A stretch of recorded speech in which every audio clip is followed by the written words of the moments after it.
Hello, this is Jerry Hendricks. We're hoping you're having a good week so far. We're here to join you, or maybe you're joining us, for our Yes. Midweek podcast. Teek, have you heard of a guy named Kerry Newhoff? Yes. You have? Yes. Did you know that he has over 9 million downloads now? No. Yes. Did he tell you that? On his podcast, yes. That's very nice of him. Yeah. We have 9,000. Oh. Well, Are we underachieving? I don't know what that percentage is. I'm just curious. I don't know if we're underachieving or if he's just really good. He's really good. He's really good. I listened to him this morning, and it was another good episode. But anyways, we're glad that you're here for this. We're back in getting ready for launch day on Sunday. It's coming 5 days away, 4 days away, something like that, and it's going to be a big day. I think we're doing a countdown on social media, right? Yeah, okay. I noticed that. Kelsey jumped in on I that. observed that. She's excited about that. Launch day is a very special day for us. It's one of those things where we recognize that really for one of the few times out of the year, all of our calendars really get in sync as we kind of get school started. And as far as I know, all the schools that we're a part of, they've started school now, right? Yep. Even all the way to Abilene. Abilene and Wiley. Is Wiley today their first day? Today is our first day with kids. So Sunday will be the first Sunday we've come together with everyone in school, everyone into that rhythm, all the first day school pictures taken. So we're ready to rock and roll. And so in order to kind of celebrate that time, there's a lot of things that we're doing that are unique to that special day and this timing for us. So what's going on in your world during that time? We're doing baptism that day. Right, that's right. So I'm excited about that. It's one of our students that decided baptism was their next step at camp, and so she's back and going to get to have her baptism done. We're having our special promotion Sunday, kickoff Sunday is what we call it, and that's where all the new kids come up from 5th grade and 6th grade into youth ministry, and we get to meet them. And so, yeah, it's a big day for us, too. We have good breakfast, too. Awesome. Well, in our children's area, we have a lot of them who move into new classes. We have some new teachers and new leadership in different places. And so there's just a lot of things going on. And then for worship, we take time to recognize the educators who are part of our church and some who are just becoming acquainted with us. And so we recognize them by giving them a T-shirt. We realize that they are difference makers. Yep. And we like to say that they're the greatest missionary force that the church has. And the influence of just those that we will have there on Sunday reaches into the hundreds on any given day during a school day. And so we want to recognize that, and in doing that, want to pray for them and pray for the school year. We did the numbers one time, and I don't remember them. You're better at numbers than I am. But when we had like educators and retired educators stand one launch Sunday when we did this, I think it was like 60 to 80% of the people were involved in the school district somehow. Right. It was a huge number. We have a large number that are involved in education systems in 3 or 4 school districts. Actually, I think that's the other thing that's surprising is that how far-reaching we are. Because 5. Yeah, 5 now. And so 6. Colorado City. There you go. So it is far-reaching, and Yes, it sometimes we don't realize how far-reaching that is. And even if you look at in terms of a teacher, if they're having 22 in their class. And I think Sharon, as of today, has 25. They're working on that. And you just do that simple multiplication. But then some are in administrative positions. Some work in cafeterias, and they meet over hundreds. Yeah, hundreds of kids. So it is a neat opportunity for us just to recognize the good work that they do, but also acknowledge that as a part of the church, they are definitely a part of our mission and some of our greatest missionaries. Yeah, and we actually have 7. We have a lot of we have parents who are homeschool who are part of co-ops and things like that, and they're pointing to their kids and the ones that they meet also. And we give them a shirt as well. Yes, we recognize them too. So it is a big day for us. It's something that we enjoy doing each year, and we look forward to it on Sunday. And then also we begin a new series. We do. And hadn't done that for a while. No, we haven't. I mean, we had the independent study this week.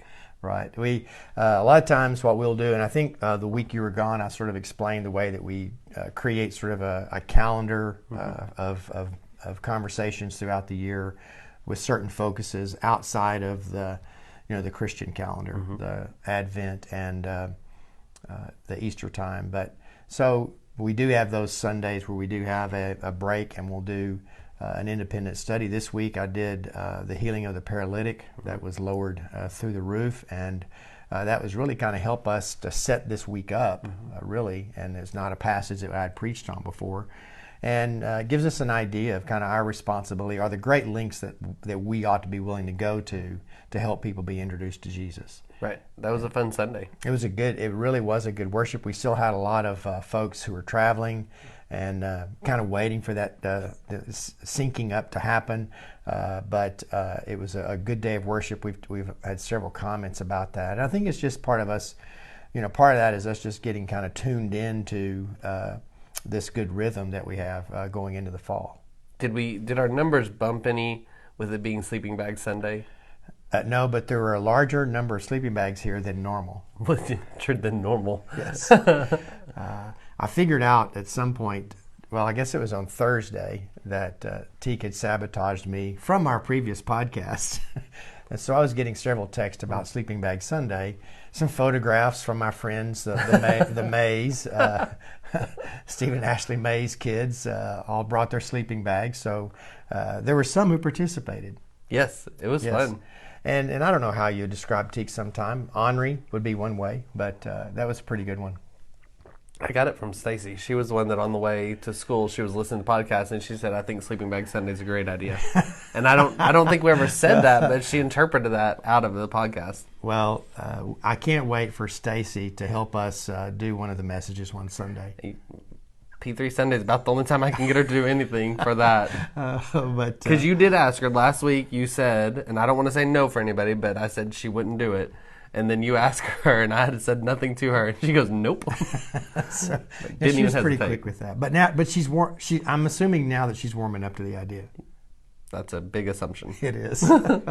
So this next series that we start is called All In, because we're all in for school. We're all in for this change in this semester, this new schedule, and everything that we're a part of. But the theme text for this comes out of Joshua, where it says that we want to consecrate ourselves. We really want to acknowledge the time that we're in, and acknowledge our relationship with God moving into that time. And it's something that's really pretty simple, but we do know that there are times of year where it's easier for us to do that and to live and to acknowledge that and live in that than at other times of the year.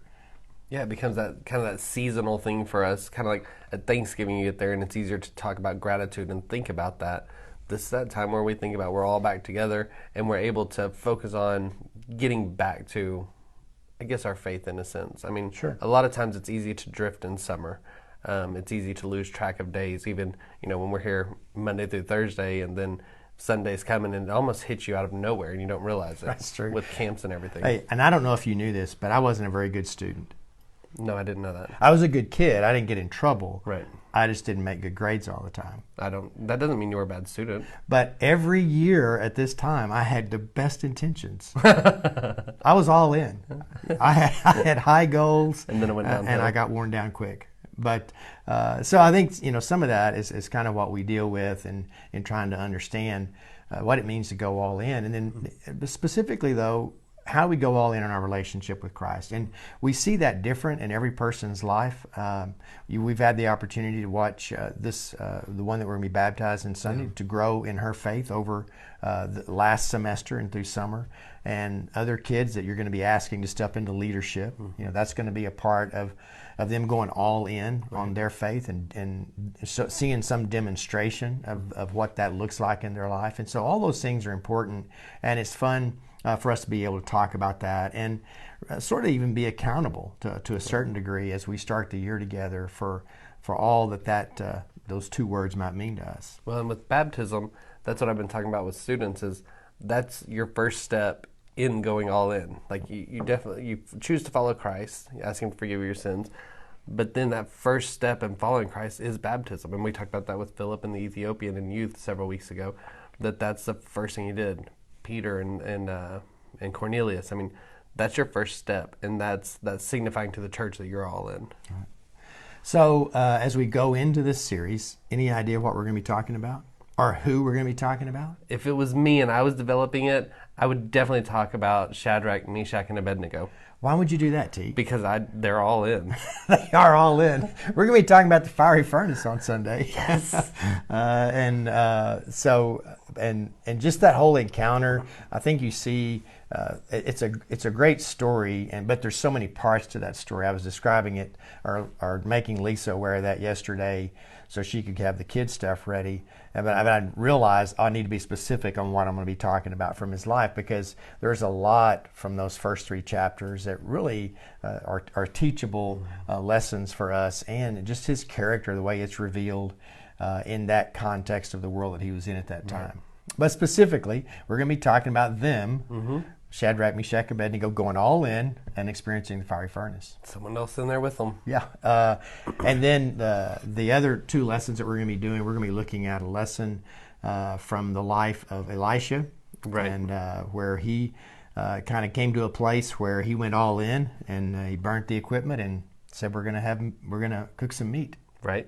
Which I think we can identify with that, right? We can. Yes. And then the last one of our good friends, Casey Cockrell, is going to be here, and while I'm away, and he's going to be teaching the lesson on Abraham and Isaac. Good. And that's another really strong message for what we feel like what all in demonstrates as far as our commitment and how far Abraham was willing to go with this promise that God had given him through his son Isaac. And we've done camp with Casey for a lot of years. Yes, if there's anyone who's all in, it's Casey. On so many levels. Yes, in so many levels. Thought about this yesterday, and because we finally just kind of sealed things yesterday as far as what he would be covering and so forth.